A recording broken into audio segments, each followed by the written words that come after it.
राज्यों की 57 सीटों पर मतदान जारी है और इसी के साथ आपको बता दें कि बिहार में 11 बजे तक 24.25% मतदान हुआ है। चंडीगढ़ में 11 बजे तक 25.03% मतदान होता हुआ।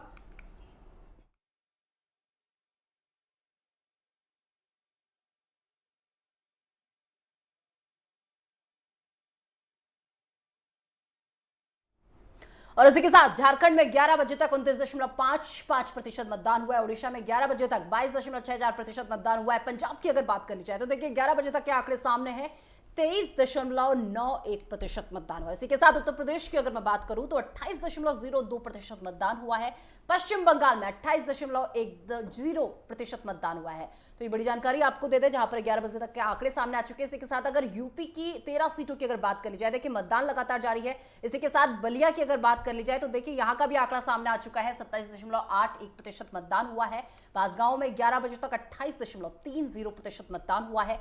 चंदौली में 11 बजे तक 29.08% मतदान हुआ है। इसी के साथ देवरिया की अगर मैं बात करूं तो देखिए 28.10% मतदान हुआ है। गाजीपुर में 11 बजे तक 27.55% मतदान हुआ है। घोसी में 11 बजे तक 27.67% मतदान हुआ है। अलग अलग तस्वीरें हम आपको दिखा रहे हैं, अलग अलग जिलों की, अलग अलग दिग्गजों की, जहां पर तमाम दिग्गजों ने अपना वोट कास्ट किया। वोट कास्ट करने के बाद वो मीडिया से मुखातिब भी हुए और उन्होंने जनता से वोट अपील भी की। तो देखिए ये लगातार तस्वीरें हम आपके साथ साझा कर रहे हैं। 10 तस्वीरें आपकी टीवी स्क्रीन पर दिख रही हैं, जहां पर राजेंद्र विश्वनाथ, मनोज सिन्हा, राज्यपाल हिमाचल प्रदेश, राज्यपाल सिक्किम, जयराम ठाकुर, सुखबीर सिंह बादल, हरसिमरत कौर, अनुप्रिया पटेल और तमाम दिग्गज जो हैं वो वोट कास्ट करने के लिए पहुंचे हुए थे। और लगातार 7वें चरण का रण हम आपको दिखा रहे हैं। अलग अलग जिलों से अलग अलग सहयोगियों ने वहां का आंखों देखा हाल भी बताया कि किस तरह से आज मतदान की प्रक्रिया सुबह 7 बजे से ही शुरू हो चुकी है।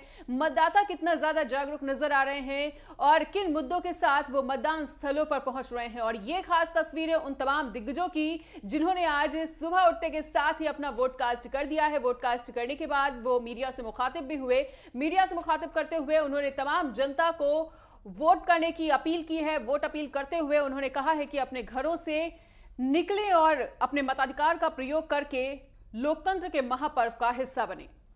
बिल्कुल, देखिए 10 तस्वीरें इस वक्त आपकी टेलीविजन स्क्रीन पर है, जहां पर पहली तस्वीर देखिए राज्यपाल बिहार, यानी कि बिहार के राज्यपाल की ये पहली तस्वीर है, जहां पर वो वोटिंग करने के लिए पहुंचे थे। राजेंद्र विश्वनाथ ओलंकर जिन्होंने अपने मत का प्रयोग किया। इसी के साथ जम्मू कश्मीर की बात कर ली जाए तो उपराज्यपाल मनोज सिन्हा ने अपने मत का प्रयोग किया है। इसी के साथ सिक्किम के राज्यपाल की अगर मैं बात करूं, लक्ष्मण आचार्य, जिन्होंने अपने मत का प्रयोग किया है।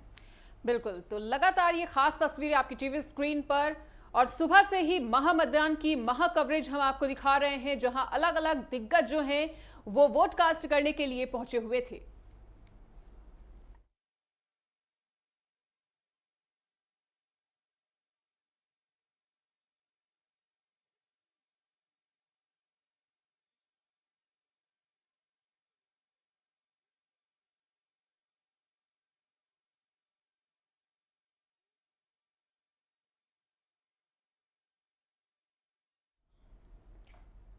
तो लोकसभा चुनाव के 7वें चरण में 57 सीटों पर मतदान चल रहा है और आपको बता दें कि तमाम दिग्गज नेता जो हैं वो लगातार अपने मताधिकार का प्रयोग करते हुए जनता से वोट अपील करते हुए नजर आए। और लोकसभा चुनाव का आज 7वां और आखिरी चरण है। सुबह 7 बजे से ही वोटिंग प्रक्रिया शुरू है और 8 राज्य और केंद्र शासित प्रदेश के लोग 57 लोकसभा सीटों पर मतदान कर रहे हैं। तो रविशंकर, कंगना रनौत, प्रताप सारंगी, वही बशीरहाट से बीजेपी प्रत्याशी, टीएमसी प्रत्याशी अभिषेक बैनर्जी, तेजस्वी यादव भी वोट कास्ट करने के लिए पहुंचे हुए थे और इन तमाम दिग्गजों ने भी वोट कास्ट कर दिया है। आपको बताएं कि जब शनिवार को इन 8 राज्यों और केंद्र शासित प्रदेशों में मतदान शुरू हुआ तो कुल 904 उम्मीदवार चुनावी मैदान में हैं, जिनकी किस्मत का फैसला करना जनता ने सुबह 7 बजे से ही शुरू कर दिया था। और कुल उम्मीदवारों में 328 पंजाब से, 144 उत्तर प्रदेश से, 134 बिहार से, 66 उड़ीसा से, 52 झारखंड से, 37 हिमाचल प्रदेश से और 4 चंडीगढ़ से हैं। तो ये हम वो आंकड़ा बता रहे हैं कि कौन कौन से उम्मीदवार, कितने उम्मीदवार मौजूद हैं और ये तमाम दिग्गजों की भी खास तस्वीरें हम आपके साथ साझा कर रहे हैं, जहां तमाम दिग्गज नेता आज सुबह से ही वोट कास्ट करने के लिए पहुंच गए थे और मीडिया से मुखातिब भी हुए।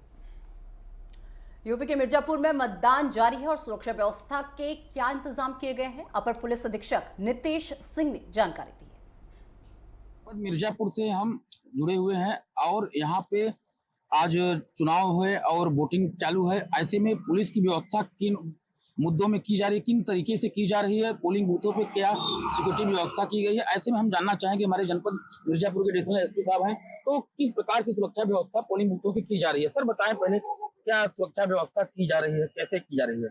हर पोलिंग बूथ पे जो है बाहर से कहते हैं कि रैंडम सैंपलिंग करके हर जगह से पोलिंग बूथ पे जो है पुलिस बल को तैनात किया गया है। बूथ की जो ड्यूटी है उसमें जो संवेदनशील बूथ हैं, हमारे जो नक्सल वाले बूथ थे या क्रिटिकल बूथ्स हैं, इस पे हमारी CPMF लगी हुई है। इसके अलावा बाहर जो लॉ एंड ऑर्डर ड्यूटी है, हमने टिकट की व्यवस्था कर रखी है।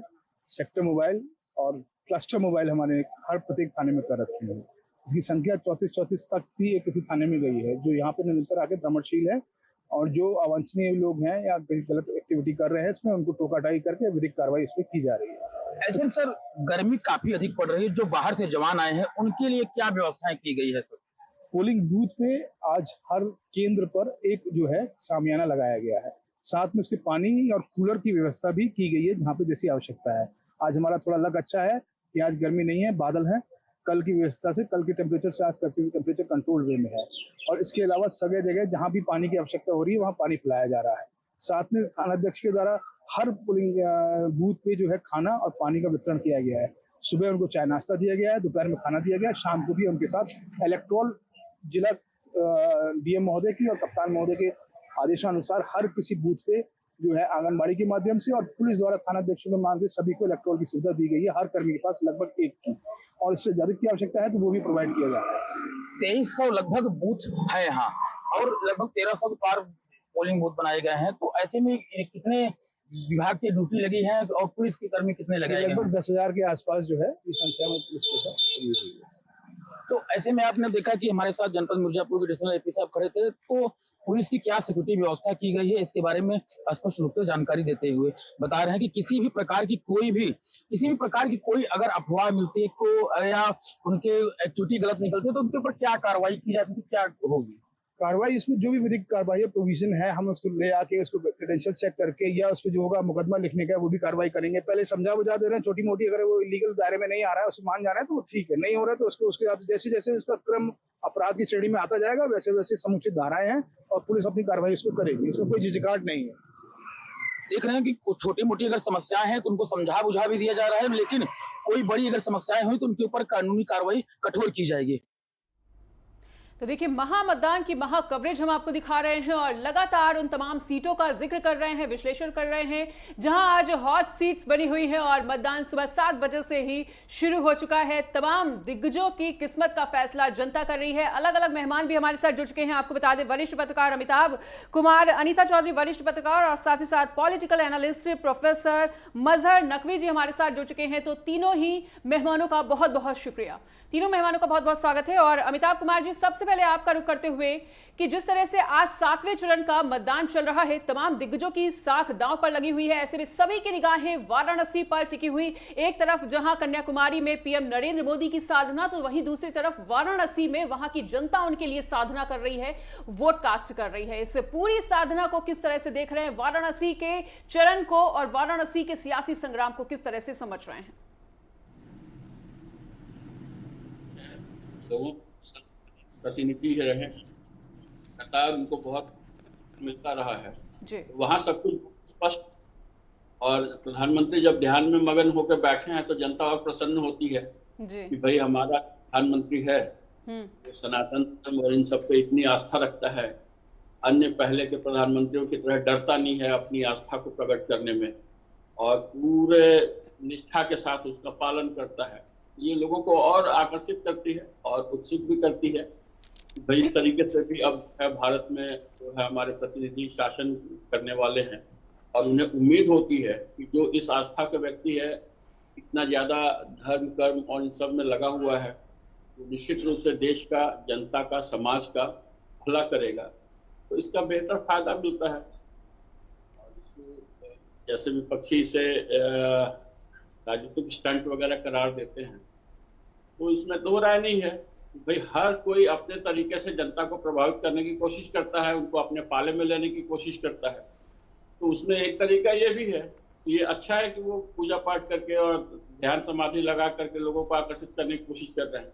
वो किसी तरह का अनर्गल प्रचार, आरोप प्रत्यारोप इस तरह के चक्कर में नहीं पड़ रहे हैं। मुझे लगता है कि एक बेहतर है, देश के लिए भी अच्छा संकेत है। और वाराणसी मुझे लगता है इस बार और बेहतर वोटों के साथ नरेंद्र मोदी जी को जिताएगी, जो लक्षण नजर आ रहा है। और उत्तर प्रदेश में वोटिंग का परसेंटेज इस बार मैं देख रहा हूँ अंतिम चरण में काफी बेहतर जा रहा है, पश्चिम बंगाल के बरोबर जा रहा है। पहले थोड़ा सा कम जा रहा था शुरुआती दौर में, शाम तक तो अगर 65 पार कर जाए तो बहुत अच्छा रहेगा। हालांकि ये आसपास ही रहा है। ठीक है अमिताभ कुमार जी। चलिए इसी बीच वरिष्ठ पत्रकार अनीता चौधरी जी हमारे साथ जुड़ी हुई है। बहुत स्वागत है अनीता चौधरी जी आपका। देखिए अभी बात वाराणसी की हो रही थी, सबसे हॉट सीट की बात हो रही है और चर्चा का विषय ये सीट बनी हुई है। चलिए इन सीटों का जिक्र करेंगे, लेकिन उससे पहले वोटिंग परसेंटेज सामने आ चुका है 11 बजे तक, किस तरीके से देख रही हैं? और बात अगर कर ली जाए तो सबसे ज्यादा वोटिंग जो हुई है हिमाचल प्रदेश में और सबसे कम ओडिशा में हुई है, किस तरीके से देख रही हैं इसे? देखिए उड़ीसा में तो वोटिंग परसेंटेज कम होने की अपनी वजह है, क्योंकि लगातार लंबे समय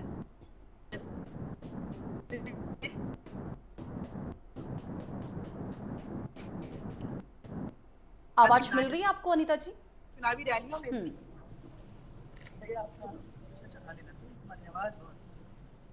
आवाज जा रही है मेरी आपके पास? हाँ जी आवाज मिल रही है, आप अपनी बात कंप्लीट कीजिए। हाँ, तो वहाँ पे एक जो वजह है वो नवीन पटनायक रहे, क्योंकि वो उनकी एक तो लंबी सरकार चलने की वजह से एंटी इनकम्बेंसी बहुत ज्यादा है। दूसरा बीजू पटनायक जो है, नवीन पटनायक जो है, जो कि बीजू पटनायक जी के पुत्र हैं, वो धीरे धीरे जनता से बिल्कुल दूर होते जा रहे हैं। तीसरा कि जनता को कहीं ना कहीं अब ये लगने लग रहा है कि विरासत वाली राजनीति अब नहीं चाहिए। तो ऐसे में एक पहले पिताजी फिर उनके पुत्र, वो भी लंबे समय से वही चाहिए। तो उड़ीसा बदलाव चाह रही है, लोगों में निरस्ता है, इसकी वजह से भी ये परसेंटेज ऑफ वोट जो है वो कम हुए हैं। हिमाचल जो है वो वहाँ पे दिलचस्प ये है कि मौजूदा सरकार कांग्रेस की है, जो बहुत सारे वादे लेकर के आई थी और उसमें से एक भी पूरा नहीं कर सकी है, जिसकी वजह से आपने देखा होगा कि पिछली बार अभी कुछ महीने पहले ही बहुत ज्यादा हलचल मची। कई लोग छोड़ के यहाँ भी आए। जो विक्रमादित्य मंडी से खड़े हुए हैं, उन्होंने खुले तौर पे बगावत कर दिया था। प्रतिभा सिंह जो कि वहाँ की अध्यक्ष रही हैं, उन्होंने भी बगावत किया था। लेकिन इस बीच में जो बीजेपी वहाँ पे बढ़त बनाई हुई है और बीजेपी वहाँ पे लोगों को बताने की कोशिश कर रही है कि आपने हमें भले विधानसभा में नकार दिया, लेकिन आपके लिए अगर कोई फ्रूटफुल है, आपके लिए कोई अगर एक समझदार सरकार लेकर के आने की जरूरत रखता है, तो वो बीजेपी है। और इसको बकायदा अनुराग ठाकुर और वहाँ के जो पहले सीएम है, पूर्व सीएम बीजेपी के जयराम ठाकुर, ये दोनों ही बाखूबी उसको वहाँ पे निभा रहे हैं। मंडी एक ऐसी सीट है जो हर किसी के लिए नजर बनी हुई है और इस नजर में कहीं ना कहीं कंगना रनावत वोटर्स को खींच रही है। तो हिमाचल प्रदेश का जो वोटिंग परसेंटेज है वो उसका फायदा सीधे आप देखेंगी तो आने वाले समय में जब नतीजे ठीक है अनीता जी, लौटेंगे आपके पास, बिल्कुल लौटेंगे आपके पास। हमारे साथ पॉलिटिकल एनालिस्ट प्रोफेसर मजहर नकवी जी जुड़े हुए हैं, उनका भी रुख कर लेते हैं। प्रोफेसर मजहर, जिस तरह से वोटिंग परसेंटेज को लेकर लगातार चर्चा चल रही है और तमाम हॉट सीट्स का भी जिक्र किया गया, यहाँ पर वाराणसी की भी चर्चा की गई, मंडी की भी चर्चा की गई, जो देश की सबसे ज्यादा बड़ी हॉट सीट्स मानी जा रही हैं। ऐसे में अभी तक के वोटिंग परसेंटेज को लेकर आपका विश्लेषण क्या कुछ कहता है? हॉट सीट्स को लेकर आपका क्या कुछ कहना? उसमें ये देखा जाएगा कि नरेंद्र मोदी जी की जीत तो निश्चित मानी जा रही है और वो निश्चित रूप से जीतेंगे भी। खाली ये देखना है कि स्थानीय मुद्दों की वजह से उनका कहीं मार्जिन जो है विक्ट्री का वो कम ना हो जाए। दूसरी बात ये है कि उन्होंने जो समाधि लगाई हुई है उसका भी बहुत साफ संदेश है। वो एक प्रोजेक्शन दे रहे हैं कि मैं बहुत कॉन्फिडेंट हूँ, आई एम वेरी हैप्पी कि हमने जितना भी प्रयास संभव था वो सफल हो रहा है। और जो वोटिंग परसेंटेज बढ़ा है उससे ये दिख भी रहा है कि जहां पर पहले मतदाता उदासीन था, 52-54% से ज्यादा जो है वोटिंग का परसेंटेज नहीं बढ़ता था सिवाय पश्चिम बंगाल को छोड़कर, तो अब हम देख रहे हैं कि उड़ीसा में एंटी इनकम्बेंसी के फैक्टर के कारण नवीन पटनायक को लेकर जो ये माना जा रहा था कि वो बाहरी व्यक्ति एक ले आए हुए हैं, उनकी सेहत जो है बहुत खराब है, उनके हाथों का कंपन भी जो था वो वीडियो वायरल हुआ, उसकी वजह से नवीन पटनायक जो है थोड़ा सा रिसीविंग एंड पे है और उसका फायदा भारतीय जनता पार्टी को मिलना चाहिए, मेरा ऐसा मानना है। और मंडी की जहां तक बात है तो वहां पर तो सीधा सीधे जो है लड़ाई कंगना रावत और पूर्व मुख्यमंत्री वीरभद्र सिंह के बेटे के बीच में है और वो लड़ाई कांटे की होगी, ये बिल्कुल तय है, क्योंकि वीरभद्र सिंह का भी अपना एक प्रभाव है। और कई बार हमने ये देखा है कि जो बॉलीवुड की अभिनेत्रियां होती हैं वो बहुत अच्छा चुनाव नहीं लड़ पाती हैं, एक दो अपवाद जरूर है हमारे सामने, लेकिन कंगना रावत लड़ अच्छा रही है, इसमें कोई शक नहीं है। लेकिन ये कहना कि मंडी जो है वो वही जीतेंगी, ये भी मेरे ख्याल से थोड़ी सी जल्दबाजी होगी, क्योंकि कांग्रेस ने अभी कुछ ही महीनों पहले सरकार बनाई। और कंगना रावत की जीत के साथ साथ हमको ये भी ध्यान रखना चाहिए कि लोग ये कहते हैं कि जो मंडी को जीतता है वही देश को जीतता है, तो इस लिहाज से मंडी जो है वो सबसे ज्यादा महत्वपूर्ण मेरी नजर में है। और अभी थोड़ा सा बंगाल को भी हमें देखना पड़ेगा, और अभी जो हमारे हिसाब से पोलिंग हो रही है वो आशा से कहीं ज्यादा या अपेक्षा से कहीं ज्यादा हो रही है, ये मेरा मानना है। ठीक है नकवी साहब, फिर से आपका रुख मैं करूंगी, लेकिन इसी बीच अमिताभ कुमार जी का एक बार मैं रुख करना चाहूंगी। अमिताभ जी, देखिए मंडी को लेकर सभी ने अपना पक्ष रखा, आपने अनीता चौधरी जी को सुना, उसके बाद आपने प्रोफेसर मजहर नकवी जी को सुना, जिसमें उन्होंने कहा कि कांटे की लड़ाई जो है मंडी में देखने को मिल रही है। और अनीता चौधरी की अगर बात कर ली जाए तो उन्होंने कहा कि यहाँ पर कहीं ना कहीं कंगना के पक्ष में वोट जाते हुए दिख रहे हैं। तो आपका क्या पक्ष है, आपका समीकरण क्या कह रहा है? क्योंकि देखिए कंगना रनौत पहली बार जो है लड़ रही है, चुनावी मैदान में है पहली बार, तो ऐसे में आपका पक्ष क्या कह रहा है, आपका समीकरण क्या कह रहा है इन सबको लेकर? देखिए बिल्कुल कांटे की लड़ाई है, बहुत अच्छी टक्कर हो रही है वहां पे।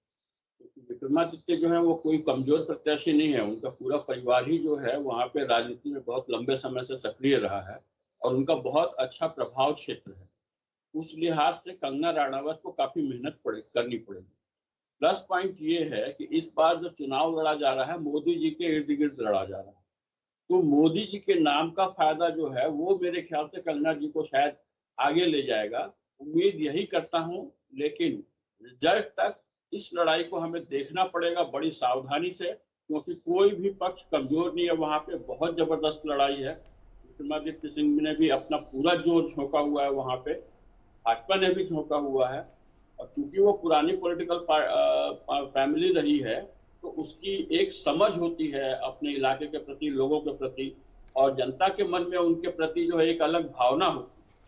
उस लिहाज से बहुत कड़ी टक्कर है, और कहा जा सकता है कि दोनों लास्ट मिनट तक जो है गणना जो होगी, अंतिम समय तक जो है उसमें बड़ा इंटरेस्टिंग ये रहेगा लोगों का, कौन आगे बढ़ रहा है कौन पीछे हट रहा है, और ये कई बार ऊपर नीचे होगा, ये उस दिन देखने योग्य होगा। बिल्कुल। और एक बार फिर से अनीता जी के पास लौटते हुए, अनीता जी, तो लगातार हम हिमाचल प्रदेश की सीट की बात कर रहे हैं, उत्तर प्रदेश की तमाम सीटों का जिक्र कर रहे हैं, उसका विश्लेषण करने की कोशिश कर रहे हैं। अगर पश्चिम बंगाल के वोटिंग परसेंटेज की बात की जाए तो यहाँ का वोटिंग परसेंटेज लगातार अच्छा ही रहा है, लेकिन उस मतदान की प्रक्रिया के दौरान वहां पर हुई तमाम हिंसा को किस तरह से देखा जाए, और यहाँ पर हिंसा होना किस तरह का संकेत?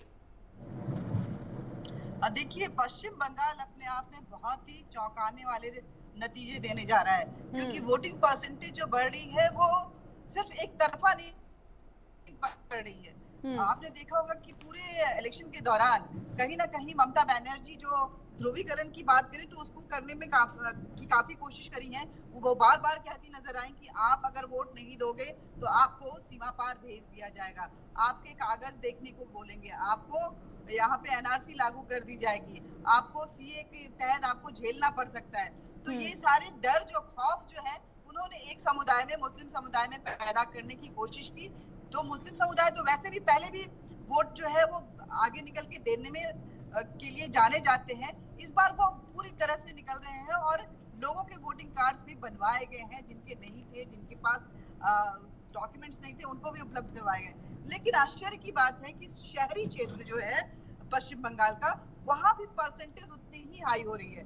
वो परसेंटेज अगर हाई हो रही है तो ये बात बीजेपी के खाते में जाता है। बीजेपी के लिए खुशी की बात है कि इस बार पिछली बार से कहीं अधिक सीटें पश्चिम बंगाल में बीजेपी जीतने जा रही है। क्योंकि अर्बन एरिया की बात करें तो पहले जो वोटिंग होती थी उसमें देखा जाता था, जो ट्रेंड रहता था कि जो समृद्ध लोग हैं, जो व्यापारी वर्ग है और जो हिंदू समुदाय से आते हैं, वो लोग निरस्ता दिखाते थे, वो बाहर नहीं निकलते थे, वो वोट देने के लिए नहीं आते थे। लेकिन जो परसेंटेज अर्बन एरिया में हाई हुआ है पश्चिम बंगाल में, वो बेहद चौंकाने वाला है। और ये नतीजा जो है 4 जून को बहुत कुछ तय करने वाला है कि आने, और खासकर अगर हम देखें तो पंजाब और पश्चिम बंगाल की जो नतीजे आएंगे इस बार, वो तय करेंगे कि विधानसभा में बीजेपी किस रास्ते जाने वाली है। क्योंकि ये दोनों स्टेट जो है, वहां पे अगर पंजाब की बात करें तो पंजाब की 13 सीटों पे चुनाव हो रहा है।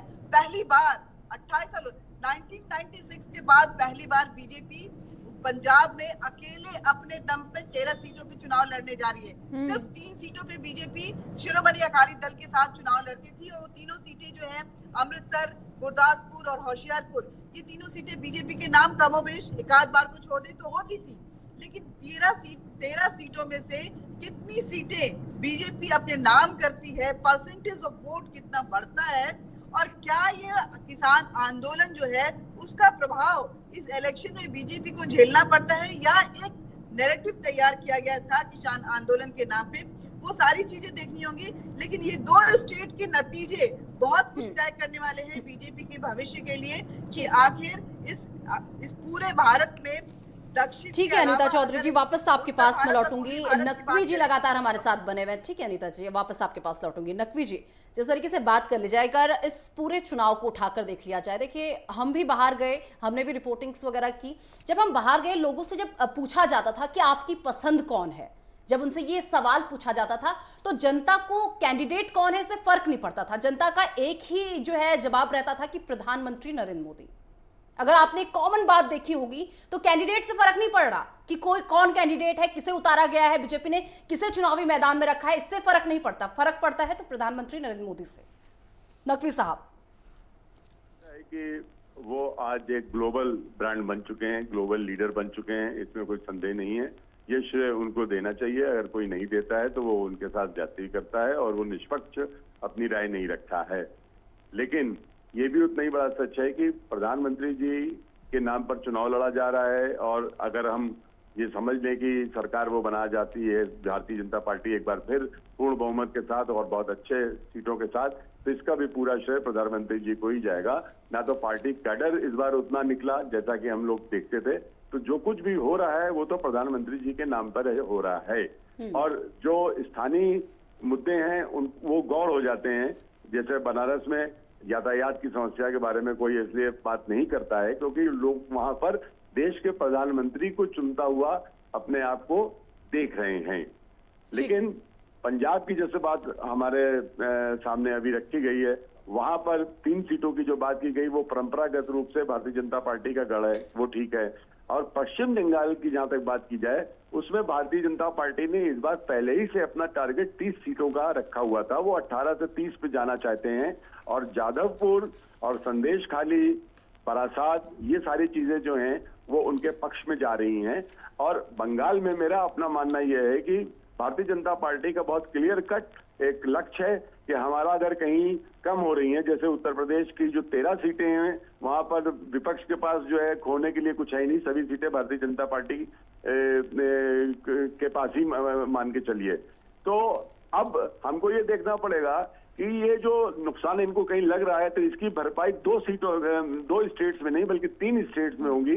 पश्चिम बंगाल से भी होगी, उड़ीसा से भी होगी और पंजाब से भी होगी, मेरा ऐसा मानना है। और उसके बाद आंध्र प्रदेश वगैरह से जो अब मतदान चूंकि पूर्ण हो चुका है, लेकिन ये माना जा रहा है कि वहां पर भी भारतीय जनता पार्टी का प्रदर्शन बेहतर होगा, तेलंगाना में भी कंपैरेटिवली बेहतर होगा। तो राष्ट्रीय अगर हम क्षितिज पर बात करें तो मेरा अपना ऐसा मानना है कि प्रधानमंत्री जी ही अकेले अपने दम पर वहां पर भारतीय जनता पार्टी की जो है नैया पार लगाएंगे।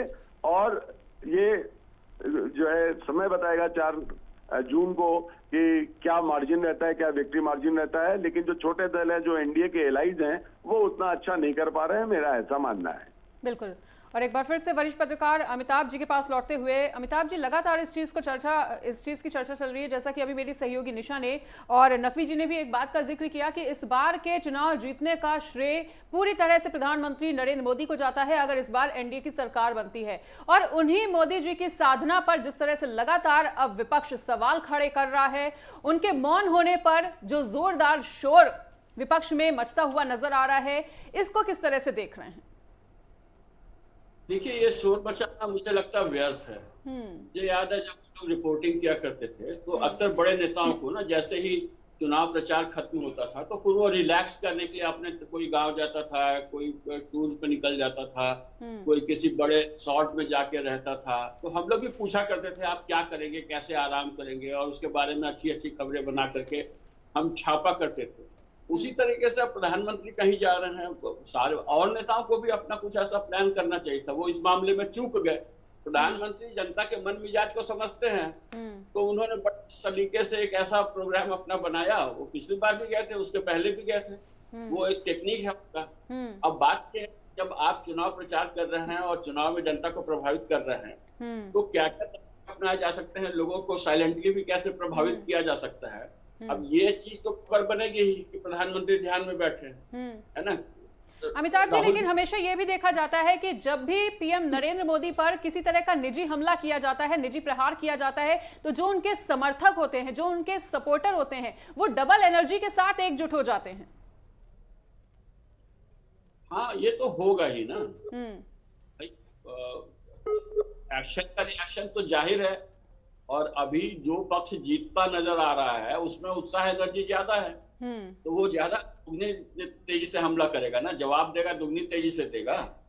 इस लिहाज से अगर देखें तो इस बार जो विपक्ष है, इसकी तैयारियों में इतनी खामियां रही हैं।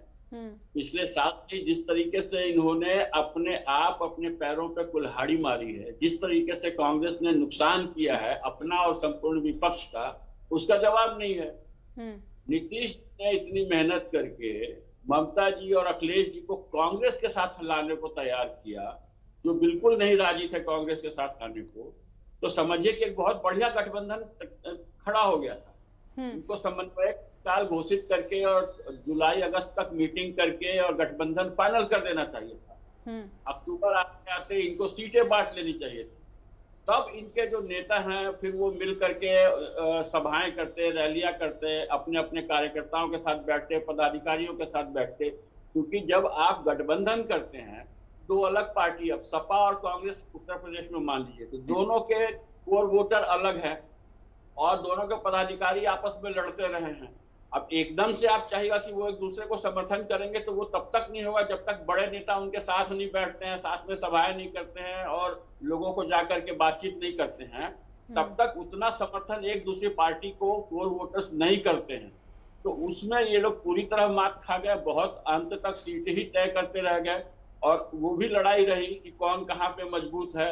सपा कांग्रेस को अपने राज्य में जगह देने को तैयार नहीं थी, कांग्रेस उनको दूसरे जगह देने को तैयार नहीं थी। इस तरह की बातें सब जगह होती रही। ममता बनर्जी को आपने देखा कि उन्होंने साफ ही मना कर दिया कि हम बंगाल में तो आपको हाथ नहीं रखने देंगे। ये सारी चीजें जो है ना कहीं आपके वोटर्स को प्रभावित करती है, और जो फ्लोटिंग वोटर्स होते हैं, जो आमतौर पे काम देख करके, माहौल देख करके, प्रभाव देख करके, उम्मीदवार देख करके जो लोग वोट करते हैं, वो सब के सब आपसे दूर हो जाएंगे, क्योंकि आपके जो तौर तरीके, हाव भाव, व्यवहार और जिस ढंग से आप मूवमेंट कर रहे हैं, उन सब से रिजेक्टेड हो जाते हैं।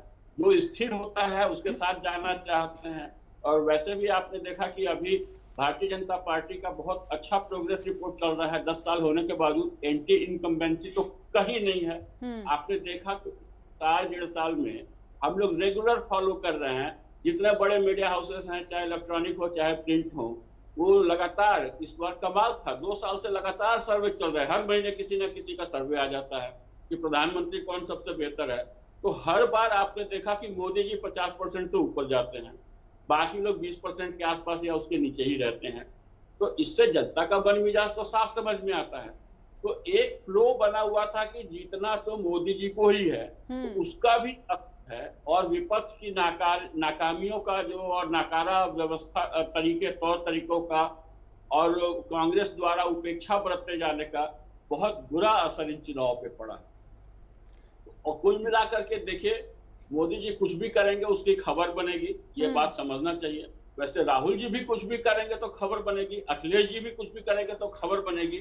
ये वो लोग नहीं समझते, उनको चाहिए कि वो अपनी कुछ कारगुजारियां ऐसी करे कि खबर बने और वो चर्चा में रहे। वहां बात था कि वो मोदी जी के खिलाफ बोलने लगते हैं। तो होता यह है कि मोदी जी और उनके विपक्ष, बस ये दो बातें रह जाती हैं।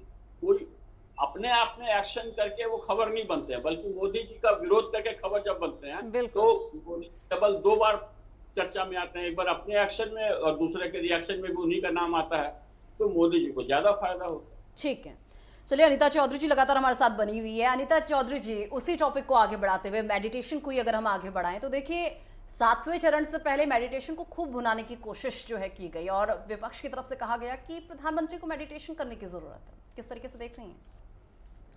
देखिए, ये मैं बोलूंगी कि बीजेपी जाल बिछाती है और विपक्ष उस पर फंस जाता है। एक हमारे यहाँ बचपन में सिखाया जाता था कि एक कहानी बताई गई थी कि चिड़िया थी, वो बार बार वो आता था, वो शिकारी जो है वो जाल बिछाता था। तो वो साधु के पास गई कि हमारे को क्या करना है, हम बच्चे या कैसे? तो उन्होंने मंत्र बताया कि आप इसको याद रखो, ये शिकारी आएगा, जाल बिछाएगा, दाना डालेगा, मगर हम नहीं खाएंगे, हम नहीं चुगेंगे। वो रटती रही पूरे टाइम, लेकिन जैसे ही शिकारी आया, दाना डाला, चिड़िया फिर उसमें गई चुगने के लिए। वो बोलते बोलते उसमें चुगने गई कि हाँ हम नहीं फंसेंगे, और फिर फंस गई। तो विपक्ष का हाल कुछ ऐसा ही है। एक बार फिर मोदी जी अपने सारे चुनाव प्रचार को खत्म करके उसके बाद उन्होंने बताया कि भाई मेरा समय जो है अब ध्यान का है, क्योंकि उसके बाद फिर मुझे उलझना है इन्हीं चीजों में, तो मैं ध्यान करूंगा। वो किसी मंदिर में नहीं गए, वो विवेकानंद फाउंडेशन में गए।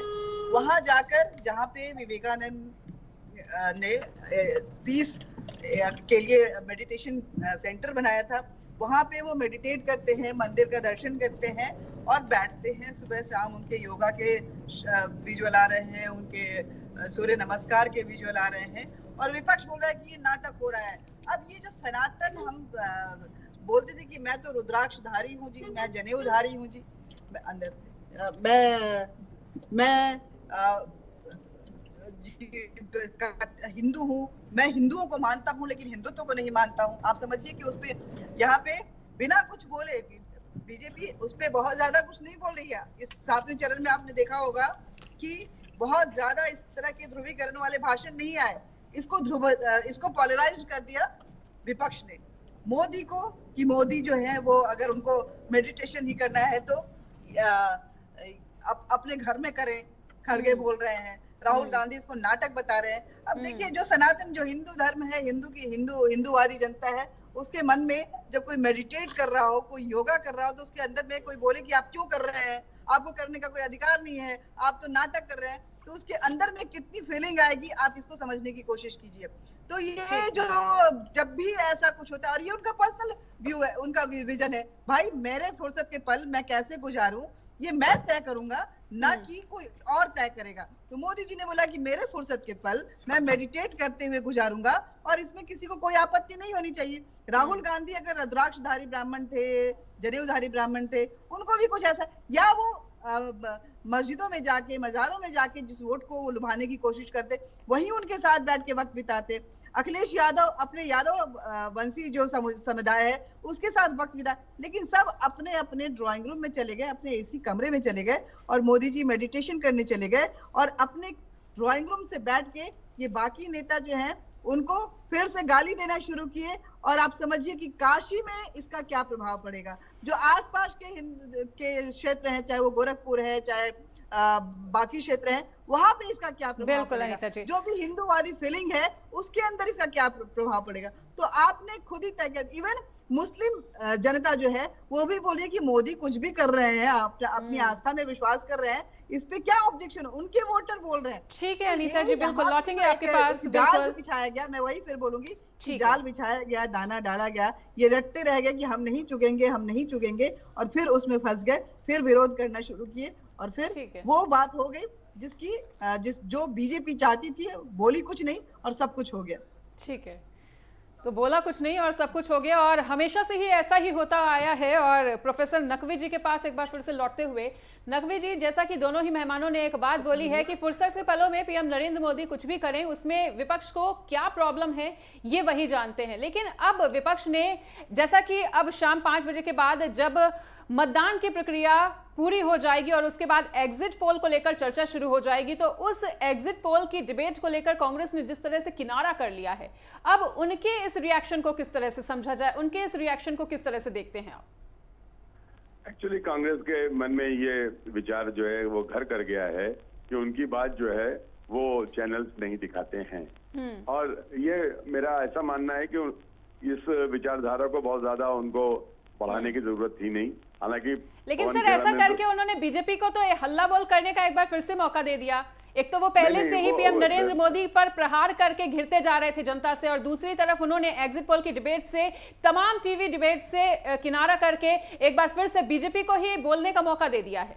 हाँ, वो देखिए, कांग्रेस की जो रणनीति होती है वो कभी कभी बिल्कुल समझ में नहीं आती है जी। ये एक बहुत बड़ी समस्या है, और वो जाल में फंस चुके हैं। ये सबसे महत्वपूर्ण पड़ाव था हमारे हिसाब से, और ये जो 57 सीटें हैं इसमें 30 के करीब तो एनडीए के पास थी ही। इस वाले जो क्या नाम है चरण में अगर भारतीय जनता पार्टी 10 सीटें और 12 सीटें अपनी बढ़ा ले गई तो आप समझ लीजिए कि जो उन्होंने दावा किया था वो उसके काफी करीब पहुंच जाएंगे, और उसके लिए विपक्षी जिम्मेदार होगा, क्योंकि कांग्रेस जो है वो आइडियोलॉजिकली अपने आप को कहीं ना कहीं फटीक की तरीके से महसूस कर रही है। वो अपनी बात जो है कह नहीं पाते हैं, और राहुल गांधी भी जो है अंतिम चरण में जितना एग्रेशन उनमें आना चाहिए था वो एग्रेशन उनका हमें दिखाई नहीं दे रहा।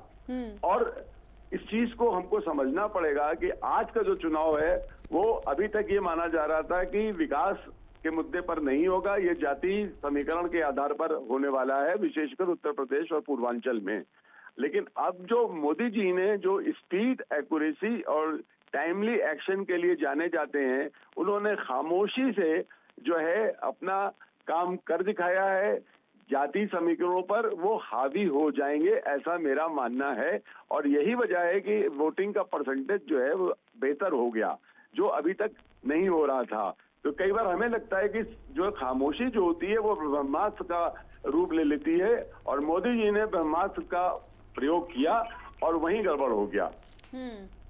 बिल्कुल। और निशा, देखिए कि जिस तरह से वोटिंग परसेंटेज लगातार घटता चला जा रहा था और लोगों की चिंता और तमाम जो राजनीतिक पंडित थे उनकी चिंताएं बढ़ती जा रही थी, और तमाम सियासी दलों में भी ये चिंता की लकीर साफ तौर पर देखने को मिल रही थी कि अगर वोटिंग परसेंटेज लगातार इसी तरह से गिरता गया तो संभावनाएं किस तरफ से जाती हुई। लेकिन आज जिस तरह का बम्पर वोटिंग का एक कहा जा सकता है कि संतोषजनक मतदान का अभी तक जो आंकड़ा आया है वो कहीं ना कहीं संतोषजनक है, तो ऐसे में आपको क्या लगता है कि इस बार के चरण का क्या कुछ प्रभाव आगे देख सकती हैं आप? देखिए, इस बार का चरण मैंने बता दिया कि पश्चिम बंगाल में भारतीय जनता पार्टी का प्रदर्शन बेहतर होगा, पंजाब में भारतीय जनता पार्टी का प्रदर्शन बेहतर होगा, उड़ीसा में भारतीय जनता पार्टी का प्रदर्शन बेहतर होगा। पूर्वांचल की जो जाति समीकरण है उस पर मोदी जी का प्रभाव अगर पड़ गया जैसा कि हमें उम्मीद है, तो फिर हमें लग रहा है कि ये जो 57 सीटों का मामला आज का है, ये जो है इसमें एज जो है भारतीय जनता पार्टी की है। ठीक है नकवी सर, बिल्कुल बिल्कुल। और जिस तरीके से मनीषा, जिस तरीके से बात कर लीजिए, देखिए लगातार जो है चुनाव हो रहे थे और जिस तरीके से आंकड़े सामने आ रहे थे वो सच में चिंताजनक थे, क्योंकि देखिए इसका एक कारण गर्मी भी हो सकता है, क्योंकि जिस तरीके से गर्मी बढ़ती जा रही है, तापमान बढ़ता जा रहा है, और ऐसे में देखिए सुबह के टाइम तो फिर भी लोग पहुंच रहे हैं मतदान करने के लिए, लेकिन जैसे जैसे धूप बढ़ती जा रही है तो कहीं ना कहीं वोटिंग परसेंटेज भी उस हिसाब से घटता हुआ जा रहा है। लेकिन आज काफी कह सकते हैं कि काफी सेटिस्फेक्शन जो है आज के आंकड़े को देखकर लग रहा है। लेकिन चलिए, इसी बीच अमिताभ कुमार जी हमारे साथ लगातार बने हुए हैं। अमिताभ कुमार जी, देखिए एक तरफ तो बड़े बड़े दावे किए जाते हैं, कहते हैं कि यूपी में 80 की 80 सीटें जीतेंगे, बिहार की 40 सीटों का जीतने का दावा जो है एनडीए की तरफ से किया जाता है, बीजेपी लगातार इस दावे को करती है। लेकिन दूसरी तरफ इतनी मेहनत की जरूरत क्यों? अगर आप इतने ही कॉन्फिडेंट हैं इन सीटों को लेकर, तो दूसरी तरफ आप इतनी मेहनत क्यों कर रहे हैं कि आप चारों दिशाओं में लगातार आपने पूरी कोशिश में आप जुटे हैं कि किसी भी तरीके से इन सीटों को जो है अपनी तरफ किया जाए? एक तरफ इतना कॉन्फिडेंस, दूसरी तरफ इतनी मेहनत कर रहे हैं आप। नहीं, इसको ये अच्छी बात, में 2004 में जो स्वाद चख लिया है ना भारतीय जनता पार्टी ने, बहुत अच्छे परफॉर्मेंस के बावजूद वो हार गए। हालांकि बहुत कम मार्जिन से हारे थे, लेकिन हार गए और उनके हाथ से सत्ता चली गई, जो प्लानिंग के साथ वो लोग चले थे। तो इस बात को मोदी और अमित शाह की जोड़ी ने समझ लिया है। आप देखते हैं कि मोदी जी जो है निगम के चुनाव में भी प्रचार को जाने को तैयार होते, जो पहले सोचते नहीं थे, क्योंकि उन्होंने इस बात को समझ लिया कि भारतीय जनता पार्टी है, इसको भटकाना बरगलाना बहुत आसान है। जो पिछले 60-70 सालों से आराम से चल रहा था, जिस स्पीड में काम होते थे, आप याद कीजिए 90-95 तक के दिनों की मुझे बहुत अच्छी तरह से याद है। हर चीज के लिए आपको लाइन में लगना पड़ता था, कोई चीज आसानी से आपको नहीं मिलती थी। 2-2 साल टेलीफोन के लिए इंतजार, गैस के लिए लाइन में, राशन के लिए लाइन में, खाद के लिए लाइन में, बैंक में लाइन लगी रहती थी। किसी का परफॉर्मेंस जो है अप टू द मार्क नहीं होता था। ऐसा लगता था कि हमेशा जो है प्रशासनिक अधिकारी काबिज है हर चीज पे, और नेताओं को बहुत ज्यादा मतलब नहीं है। चुनाव के समय वो कुछ आकर के थोड़ा बहुत लालच दे देते थे, 200-400-500 रुपए दारू की बोतल थमा दी या कोई नई घोषणा कर दी, और लोग उसी के भरोसे वोट भी कर देते थे। तो वो सारी चीजें, वो सारा कुछ जो देख करके ना, इनको ये समझ में आ गया था कि अंतिम क्षणों तक जनता को याद दिलाना पड़ता है कि भाई मैंने आपके लिए ये सब किया है, आप भूलिए मत। तो भूल जाते हैं बहुत जल्दी। बड़े से बड़ा दुष्ट नेता जो है, बड़े से बड़ा अपराधी, आप देखिए आज भी चुनाव लड़ लेता है। हम समझ में नहीं आता कि ये जो आतताई है, ये जो लूट डकैती बलात्कार अपहरण जैसे कांड में शामिल रहा है, जो उसको हम जा रहे हैं वोट करने, चाहे हम एकदम सामान्य से सामान्य आदमी हो। मुझे ये मालूम होना चाहिए कि ये अपराधी है और ये हमारा नुकसान करेगा, लेकिन हम उसको वोट करके और फिर गर्व महसूस करने लगते हैं, ये हमारी जाति का था इसलिए हमने वोट कर दिया। आप इस तरह की चीजों को देख करके ही अब मोदी और शाह जो है वो बड़े सतर्क होके हर एक स्तर पे और अपनी छोटी छोटी बात बताते हैं। हमने तुम्हें पानी दिया, हमने तुम्हें गैस दिया, हमने तुम्हें मकान दिया, हमने तुम्हें शौचालय दिया, हमने तुम्हारा अकाउंट खुलवाया। अभी इतना बड़ा काम उन्होंने किया। इस देश के 2 कैंसर थे, राम मंदिर का मसला और कश्मीर का मसला। ये कभी सुलझने वाले नहीं थे। हमने नहीं समझा था कि हम अपने जीवन में इसको सुलझता देखेंगे। मुझे याद है 91 में जब चंद्रशेखर जी भी इन मसलों को सुलझाने के करीब पहुंच गए थे, तुरंत उनकी सरकार गिरा दी गई थी। मतलब कांग्रेस कंटिन्यू करना चाहती थी। वो हमेशा नॉर्थ ईस्ट के सारे स्टेट्स में कोई ना कोई पंगा, साउथ के स्टेट्स के बीच में आपसी लड़ाई, पंजाब हरियाणा के बीच में हमेशा लड़ाई, मंत्रालयों के बीच में आपस में कभी वो कोऑर्डिनेशन उस ढंग का नहीं होता था। आज एक योजना बनती है, एक प्रोजेक्ट, 7 मंत्रालय अगर उसमें शामिल हैं, एंगेज होते हैं, क्योंकि होता ही है, पर्यावरण मंत्रालय भी हो जाएगा, जल संसाधन मंत्रालय भी होगा, राजस्व भी हो जाएगा, सब लोग जुड़ जाते हैं। तो उनको एक साथ बिठा करके तत्काल फैसला लेने को कहा जाता था। और पहले क्या होता था, 10-10 साल फाइलें चलते रहती थी। हर मंत्रालय में जाएगा, वो लटका के रखेगा, नहीं देगा, वो रिश्वत का फैसला होता रहेगा। तो उन सब चीजों को इन्होंने तोड़ा है। उसके बावजूद भी इनको पता है कि यहाँ की जनता इतनी भोली और नादान है कि उसको बहकाया जा सकता है, इसलिए ये अंतिम मिनट तक मेहनत करते हैं। और ये ठीक है, कांग्रेस को सीखना चाहिए। और कांग्रेस को पहले अपना जो जमीनी संगठन था ना, सेवा दल, सबसे पहले इसको मजबूत करना चाहिए। इसको बार बार मैं पिछले 8 महीनों से कह रहा हूँ कि आपने जनता के साथ जो संबंध था उसको तोड़ दिया है। सेवा दल वो संबंध बनाता था, जंक्शन था, उसको आपने बर्बाद कर दिया है। जब तक उसको रिवाइव नहीं करेंगे आप और कमजोर होते जाएंगे, और ये देश के लोकतंत्र के लिए बहुत बुरी बात होगी। ठीक है अमिताभ जी, लौटेंगे आपके पास और एक बार फिर से अनीता चौधरी जी का रुख करते हुए। अनीता जी, जैसा कि अभी मेरी सहयोगी ने एक बात कही कि लगातार कॉन्फिडेंट तो थी अपनी जीत को लेकर, बीजेपी अपनी जीत का दावा हमेशा से ही हर मंच से करती हुई आई, अपनी जीत को लेकर हमेशा से ही आश्वस्त नजर आई, पूरी तरह से कॉन्फिडेंस से लबरेज होने के बावजूद भी शायद कहीं ना कहीं पुराना परफॉर्मेंस रिपीट करने के प्रेशर के तहत ही सही, लेकिन मेहनत भी भरपूर की गई है बीजेपी की तरफ से। लेकिन अगर हम कांग्रेस की बात करें तो कांग्रेस की तैयारियां ही हमें उतनी ज्यादा मजबूत नजर नहीं आई कि अभी हम एग्जिट पोल्स को लेकर बहुत ज्यादा आश्वस्तता के साथ कांग्रेस की परफॉर्मेंस को लेकर बात करें। लेकिन आप ये बताइए कि जिस तरह से मेहनत की गई है उसके परिणाम को लेकर, एग्जिट पोल को लेकर आपका विश्लेषण अब क्या कुछ मानता है, और क्या आप भी इस चीज से सहमत हैं कि कहीं ना कहीं जो इंडी गठबंधन है वो एनडीए की तैयारियों के पीछे बहुत ज्यादा पीछे छूट गया है?